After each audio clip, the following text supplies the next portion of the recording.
Resentment and forgiveness. Resentment is poison we drink, hoping our enemy will die. We wear our grievances like medals. We collect them, carefully preserve them, regularly take them out and admire them. Look how they hurt me. Look how much pain I'm in. Look what a victim I am. And we don't notice that resentment doesn't punish the one who hurt us. It punishes us. Forgiveness is not a gift to the one we forgive. Forgiveness is a gift to ourselves. It's not weakness, but strength. Not defeat, but victory. Today I'll tell you 3 stories about how resentment can kill us and how forgiveness can save us. First story, the letter that never arrived. 2 brothers quarreled over an inheritance. The elder received the house, the younger only the garden. The younger thought this was unfair and took offense. Years passed. The brothers didn't speak. They met on the street and turned away from each other. The younger brother thought every day about the injustice, about how he'd been cheated. Resentment ate him from within. He couldn't sleep peacefully, couldn't enjoy life. Even when his children were born, he couldn't be a happy father. Too much space in his heart was occupied by anger. The elder brother also suffered. He loved his younger brother but didn't know how to reconcile. Pride prevented him from taking the first step. When the elder brother fell ill, he wrote a letter to the younger. In the letter, he asked for forgiveness, explained that he hadn't divided the inheritance their deceased father had. He offered to share the house equally. But the letter never arrived. The postman mixed up the addresses. The elder brother died, thinking his younger brother hadn't forgiven him. The younger brother didn't even know that the elder had wanted to reconcile.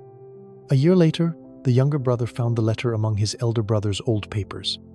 He read it and understood. He had spent 20 years hating someone who loved him. He had wasted the best years of his life on resentment that turned out to be empty. He cried over the letter all night, cried for the lost time, the lost love, the lost brother. Resentment had stolen 20 years of his life, and he hadn't even noticed. Second story, the house and forgiveness. A woman spent her whole life hating her neighbor. He had built a fence that blocked her path to the well. She had to walk around it to get water, through the entire yard. Every day, carrying water, she fumed. Every day she cursed the neighbor. Every day she planned how to get revenge. Resentment poisoned her life. She couldn't think about anything else. She couldn't enjoy the sunshine, couldn't appreciate the flowers in her garden. All her attention was consumed by hatred.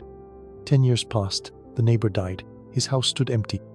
The woman thought, finally, now I'll tear down this cursed fence and make myself a convenient path. But when she approached the fence, she saw it was already half destroyed. The boards had rotted, the posts had warped. It could be torn down with bare hands. And then she realized, this fence hadn't blocked her path to the well for years. She could have dismantled it at any time, but she had become so accustomed to her resentment that she hadn't noticed reality. She had spent energy walking around it. She had spent time being angry. She had spent her life hating. And the problem had long since resolved itself. The woman sat on her porch and wept. She understood. Her enemy had long disappeared, but she was still fighting his shadow. Third story, the honest blacksmith. There lived a blacksmith who was famous for his honesty. He never cheated customers, always did quality work, charged fair prices. One day, a wealthy merchant came to him and ordered a gate for his house. The blacksmith made a beautiful, sturdy gate. But when it came time to pay, the merchant said, "The work is poor, I'm only paying half." The blacksmith knew the work was excellent, but the merchant was an influential man, and the blacksmith couldn't argue with him. He took half the money and let the merchant go. But resentment settled in his heart. From then on, the blacksmith changed. He became suspicious, greedy. He began cheating customers, inflating prices, skimping on materials. He thought, if everyone cheats, then I'll cheat too. Several years passed. The blacksmith became wealthy but lost people's respect. They called him a swindler and a fraud. He lost friends, lost peace, lost himself. One day an old man came to him and said, "You know, that merchant who cheated you went bankrupt long ago. He became an alcoholic, lost his family, lives in poverty. And you let him steal not only your money but your soul." The blacksmith reflected. He understood.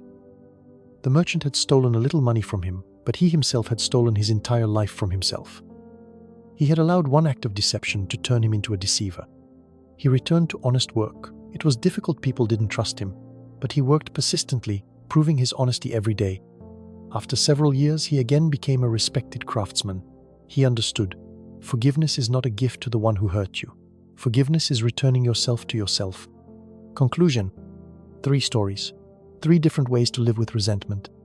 You can wear it like jewelry and lose years of life. You can feed it every day and not notice that the problem was solved long ago. You can let it change you and lose yourself. Or you can forgive and save yourself. The younger brother lost 20 years hating someone who loved him. He thought he was punishing his brother, but he was punishing himself. The woman spent 10 years fighting a problem that no longer existed. She thought she was fighting an enemy, but she was fighting her own foolishness. The blacksmith allowed one offense to turn him into someone he despised.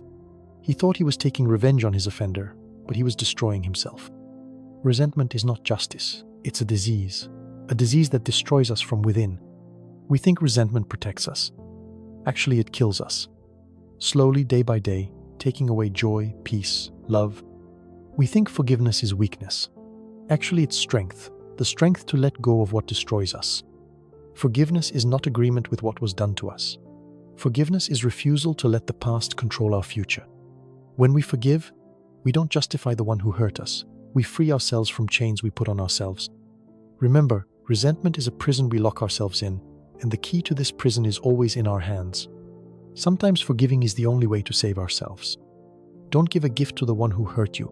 Give a gift to yourself. Forgive. Not because they deserve it, because you deserve to be free.